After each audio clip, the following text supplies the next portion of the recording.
Today in the news on Vanguard Live, I am Precious Chukudi. Viewing the front pages of the papers this morning, starting off with Vanguard. Vanguard is leading with Israel-Hamas war. Federal government holds pilgrimage as Lagos airlifts 310 from Jerusalem. The writer says Israel pounds Gaza despite threats to kill hostages. A death toll exceeds 1,900 as oil prices surge. Conflict taking horrendous toll on children, and that's coming from UNICEF. And of course, on page 9, insecurity will help Nigeria overcome banditry, kidnapping, Boko Haram, and that's coming from the European Union. Reps to investigate use of foreign currency as legal tender in Nigeria. You can see more on page 9. NECA to federal government begin plans for minimum wage review. Bad roads, federal government give contractors 14 days ultimatum. On page 21, why court disqualified Bielsa APC candidate Silva. Stories above, we have I didn't forge my certificate, and that's coming from article. Federal government to cut numbers of taxes to 9. General jailed 7 years by Army court martial. Clark decries of deplorable state of road in South. And lastly, on the front page of the Vanguard newspaper, we have IMF raises alarm over rising inflation. All right, let's take a look at the Guardian newspaper. The Guardian is leading with federal government's bid for concrete roads to spike a cap X amidst 10 trillion naira old contractors. And of course, we can see an infograph showing some of the estimates. And on page 3, US declares Bazoum's ousting a coup, suspends the military aid training to Niger. Over 3,000 Nigerians on death row amidst call to abolish capital punishment. You can read that on page 3. Theft, vandalism undermine gas production as Train 7 nears completion. Israel-Palestinian envoy defends position as NCPC suspends Christian pilgrimage. Court remands siblings for clubbing uncle to death. And lastly, on the front page of the Guardian newspaper, we have Senate moves to tackle alleged oil theft by security forces, military groups. All right, let's take a look at the Punch newspaper. The Punch is leading with Forex crisis. Naira plunges to 1,025 to a dollar.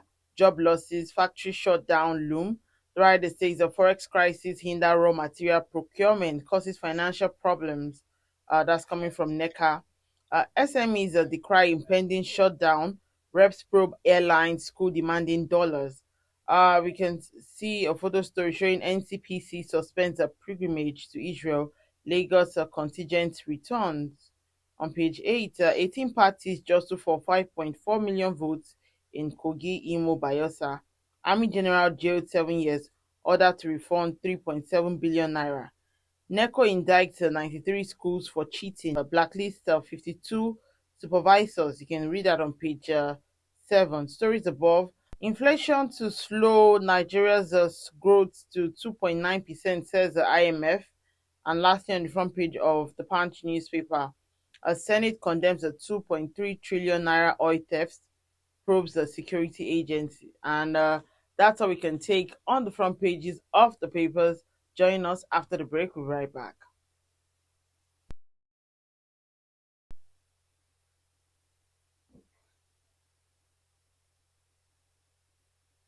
All right, welcome back. If you're just joining still today in the news on Vanguard Live, I am Precious Chukudi, and joining me to talk about some of the stories on the front pages of the paper is Mr. Gbero Oladrigbe. He's the Executive Director of Emergency and Risk Alert. It's good to have you join me this morning, sir. It's a pleasure being with you. All right, let's delve into what we have this morning. And of course, we're talking about the Israel-Hamas war. And following the raging war between Israel Armed Forces and the Hamas terrorist organization, the Nigeria Christian Pilgrim Commission, NCPC, announced suspension of all pilgrimages to Israel and Jordan.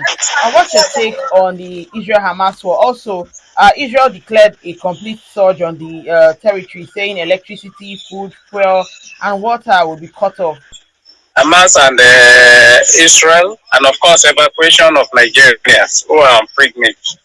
But what I want to say is that the attack on Israel was unprovoked. It was an attack that no one, except the Hamas themselves, that plotted the attack, was expecting. Nobody expected that it will happen, and at this particular time. So it was like troubling a lying dog, a sleeping dog. So it was kicked by a mass terrorist group. And of course, the consequences of that attack was so fatal, so to the extent that immediately over 200 people were killed. And of course, the retaliation of Israel, of course, should have been expected, and nothing could be done about that. On the two sides now, you have over 1,000 people that have been killed, recklessly killed because of recklessness of terror, and of course because of the I don't know what to call that, the terror. It was motivation by terrorism. It was motivated by terrorism. So terror was the motivation, and of course I don't know whether they have achieved any end now, because the retaliation has become more fertile than what they carried out. So I think it's nobody is gaining from the war that have just broken up in the Gaza strips, and the consequential damage that attended the retaliation is prejudice, and of course is tragic for humanity. Astonishingly, those that every nation who have one person or the other in Israel is apprehensive now. But thank God that we are able to get some Nigerians who are on pilgrimage out of that threat zone. All right, the spiraling conflict is being felt globally, with oil prices surging on fears of tightening supply. What are your thoughts? Well, it's going to affect almost everything, because you have nations supporting, some nations or states are supporting Israel, while some are supporting the Palestinians. And of course, most of them, all of them, they are taking economic measure, they are taking military measure, and of course, it has been a global crisis all along, even though we have selfishly restricted it to Israel and Palestine. So it's going to affect the entire global economy, and that is what has happened. It has affected energy. It's going to affect agriculture, particularly bread, wheat. Of course, Israel is notable for wheat production, and of course, that will equally send a price signal to the market. The world has become a global village. What happened in a village, in a traditional village, it can easily affect the globe. We are still together by common humanity, and we should be able to respond to this type of tragedies in a way that portray us as showing concern for the cause of mankind. And as a matter of fact, when that is done, either for one interest or the other, economic interest, military interest, political interest, it will affect the entire economy, whether it is energy, whether it is agricultural product, or whatever that is can be described under economy will be affected. So it's not surprising that we're having this. And don't forget that we are yet to get out of the crisis in Ukraine and Russia. So all these are combining together in diverse permutation to influence global economy. And as a matter of fact, there will be a new trajectory for even foreign policy now. Yes, and of course, the internal problem that these people has brought up, that Trump has even thrown up in America, that the giving the case of Iran, what Iran did, and so on and so forth. All right, moving on. The European Union has expressed its willingness to assist Nigeria overcome banditry, kidnapping, and insurgency by Boko Haram, saying that the security of the Niger Delta is key being the country's major revenue earner. How do you react? Do you think we need an external body to combat insecurity? My reaction is just to hiss at what they are saying. We have not just started. As a matter of fact, there is nothing anybody can do to help you in a situation of terrorism if you refuse to help yourself. How are we helping ourselves? Look at the outrageous cost of things now. Many children cannot go to school. So those are reservations for future terrorism and crisis. So are we helping ourselves? Nobody can help you if you are not prepared to help yourself. All those one are political statements. They are statements born out of at least maybe diplomacy, and they have no impact on what we are facing in Nigeria. You can't be fighting terrorism like we are fighting in Nigeria, and you are not paying attention to economy, and you are not paying attention to the most vulnerable group of your population. So what are we doing to help ourselves, to prevent terrorism, to prevent violent extremism, even to respond? What are we doing in terms of countering it? The soft approach is not there. You always buy arms, gun, and everything for people to go and kill your citizens who you have not taken care of. Those are the challenges we are having. Our challenge is the challenges we are facing are home-made. And of course, they can only be tackled. They can only be tackled from that perspective, and the belief that if it is homemade, we must look for homegrown solution to our challenges and problems. We are not doing that. So the state is preparing a grant for further commission of crime by the young people that you have no plan for, by the young people that you have not taken care of. In terms of economy, there's nothing European Union can do about that for you. So the best they can do is to harm you further for self-destruct. What ways do you think that security agents can, find a workable solution as regards insecurity? Also, you spoke about homegrown solution. Tell us more on that. The problem of Nigeria is not, look, the thing now is not operational security of getting harmed, killing terrorists and everything. The whole thing is what you call human security. Human security means that you have ideas that your people are not employed. You work out a strategy for you to get young people out of pool of employment and to make sure that they are safe. You find out that most of your citizens are being dragged into conundrum of extreme poverty. Over 150 million Nigerians now have been dragged into that conundrum. Then what are you doing to alleviate the suffering of the people? So there's hardly anything you can do. There's hardly anything you can do in that regard and in that respect. If nobody can help you to come and employ your people, nobody can help you to come and see that you reduce the level of poverty, rather you are increasing it. So if you are not conscious of the impact of your policy on the people, on the population, then who will help you? Nobody can help somebody that is not ready, or a nation that is not ready to help itself. So we must look at angle of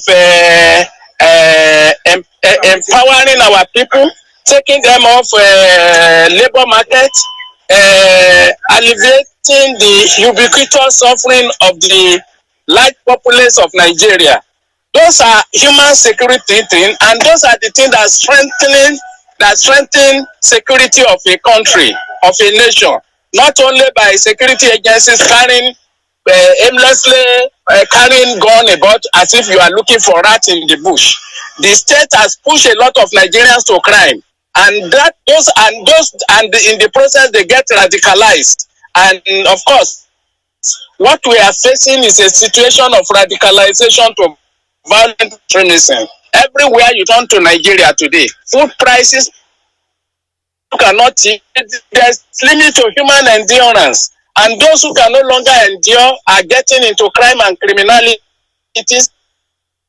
atrocities and everything. Who will help you a very holistic plan, inclusive plan, participatory action that will enlist the large population of Nigeria, particularly the young people and women, so that we can reduce poverty, so that we can reduce anguish and agony, so that we can respond to common unattended to challenge of unemployment of employment in Nigeria.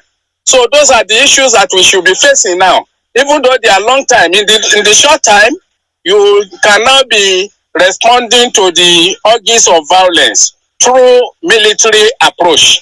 So there must be combination of hard approach and soft approach. So you cannot just depend on hard approach and think that you are getting the problem solved. Moving on, the House of Rep has mandated the Committee on Banking Regulation to investigate the use of US dollars and other foreign currencies as legal tender for domestic transaction in Nigeria. What's your take?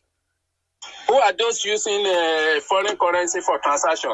Are they not in this country when somebody in Delta was saying that he paid a musician, an artist, $96,000 and everything? So it's everywhere they are doing it. They are the one perpetrating it. Those class who have access to that, they are the one perpetrating it, and not ordinary Nigerians. And that is the challenge. What they are doing is outright rubbish. They know where to get them. Go to every nooks and cranny in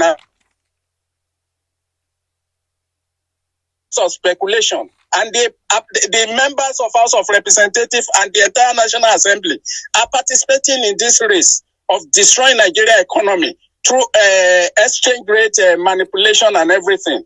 So even the policy of the president that he brought out in terms of that regulation, is it working? It can't work, because those who are perpetrating the atrocities belongs to the untouchable class of Nigerians. So they are just, I think it's showmanship. They just want to be seen to be doing nothing, and nothing will come out of their action anyway.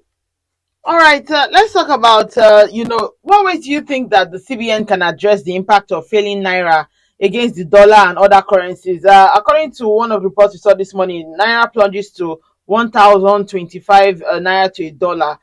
Job losses, factory shut down, and all that. Tell us more, sir. What ways do you think that the CBN can address this impact? The work is not for CBN alone. CBN is about monetary policy. The fiscal aspect of it is equally important. The fiscal policy of the government is not even helping the production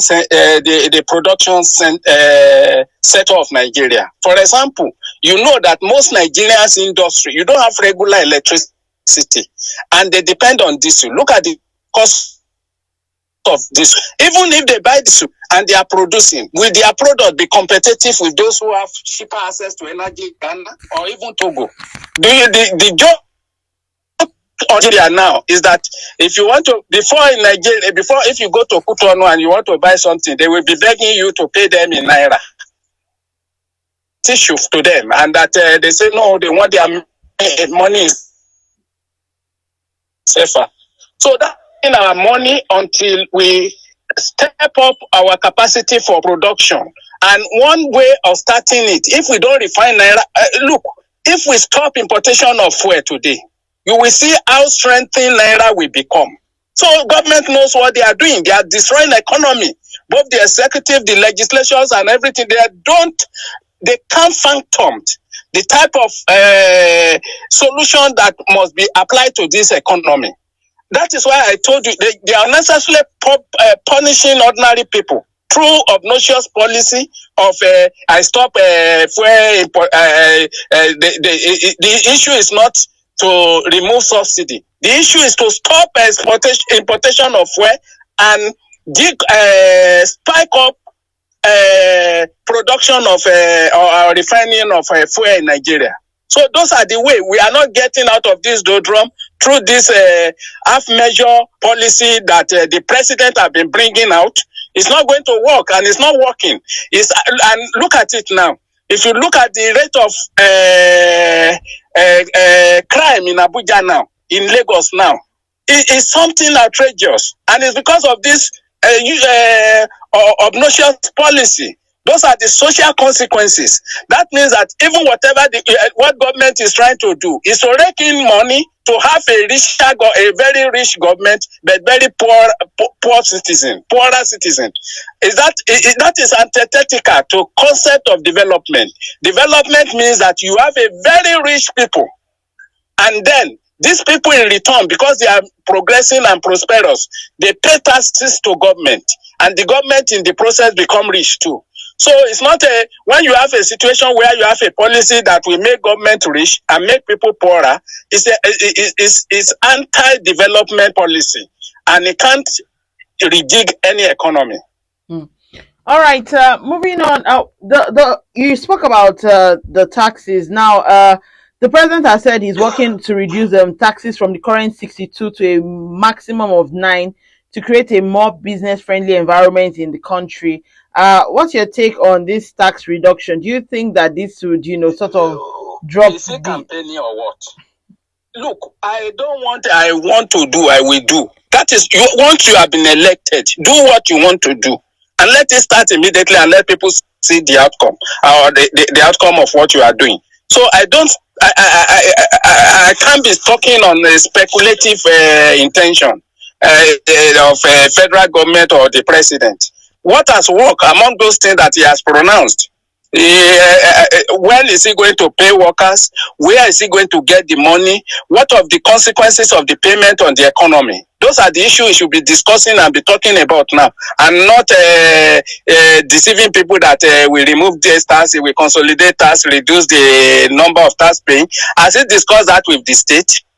Do you know how many people they just block road across the state of the federation under the guise of collecting one tax or the other? Has it developed, even in Lagos, has it discussed that with Agbero, that we collect money from drivers every bus stop? Is that not a form of taxes, even if it is non-statutory? Who is pocketing non-statutory taxes in Nigeria and everything? All these things combine to frustrate the potentials of average Nigeria to go. Those things add to the cost of transportation and everything. So what taxes is he talking about? He's talking to the elite who has no problem with what the downtrodden are facing, what the market women. Has he spoken with even his daughter, who is a market leader and collecting taxes up and down, recklessly collecting taxes over unnecessary things?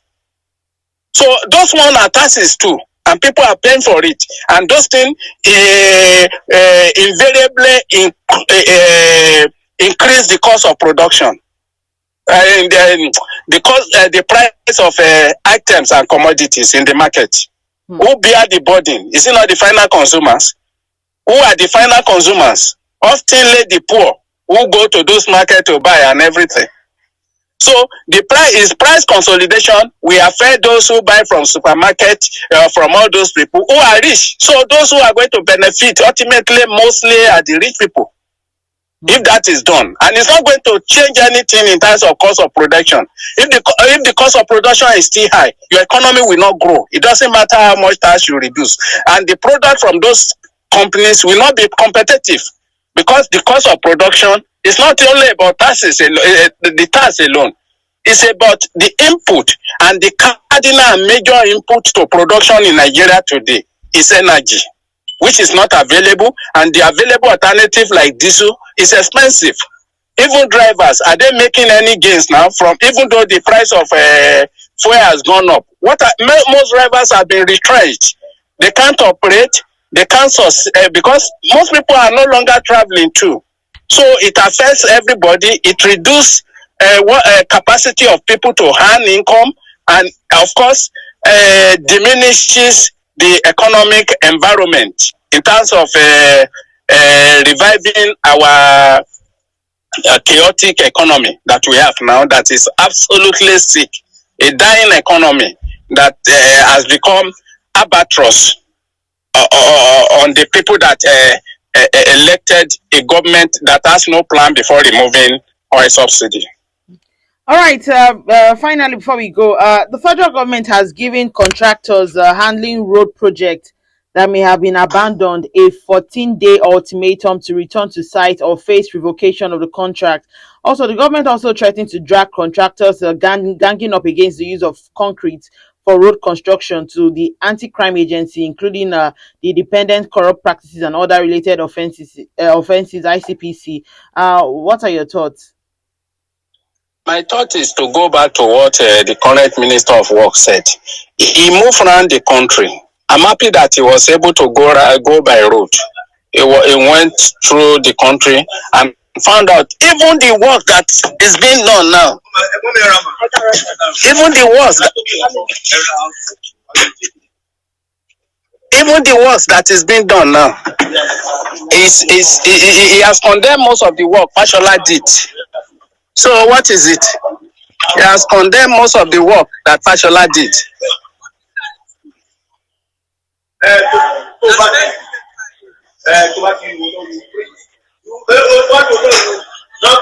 Hello? Yeah, I can hear you. Go ahead, sir.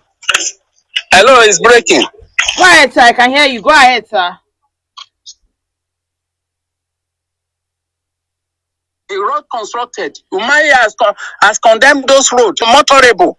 That as they are doing it is getting bad. Who are they giving the contract to? Which contractor are they talking to? And was what they are pushing now, was it in the contract? If you terminate the contract, who is going to lose? Is it the contractor or the government of Nigeria? If you re-award it, that means that you will have to, there will be variation of the contract. Who pay for the extra cost of that variation of the contract? Is it the country or who?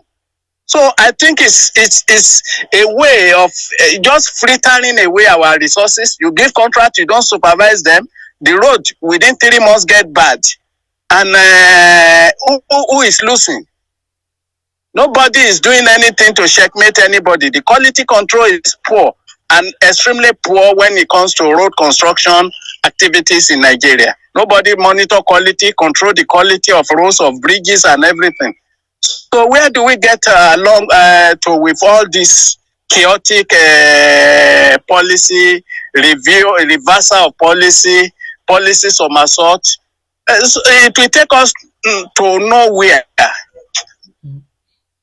All right, let's take a look at Mr. and Mrs. before we go. And this morning, Mr. is speaking, says, you call yourself my legal wife. Are there wives that are not legal? And Mrs. replies and says, of course, you can get almost anything from the black market. All right, I think it's correct because the concept of what they call baby mama now is at epidemic level in Nigeria. So you have wives that are legal and those that are not legal, as Mr. has pointed out, and we should try to live within our matrimonial vow so that we are able to define the boundary of legality in our marital affair. And the time is now so somehow now economically that what you should be using to take care of your family should not be frittered away under Epicurean adventure. All right, thank you so much, Mr. Agberirola Jigbe, Executive Director of Emergency and Risk Alert. Thank you for sharing your thoughts with us this morning. It's a pleasure being with you. Thank you. Also, remember that you can equally like, share, and subscribe on all our social media platforms showing on your screen. To find out up-to-date stories, you can go to our website, www.vanguardndr.com, to find out more. I am Precious Chukudi, and thank you for watching.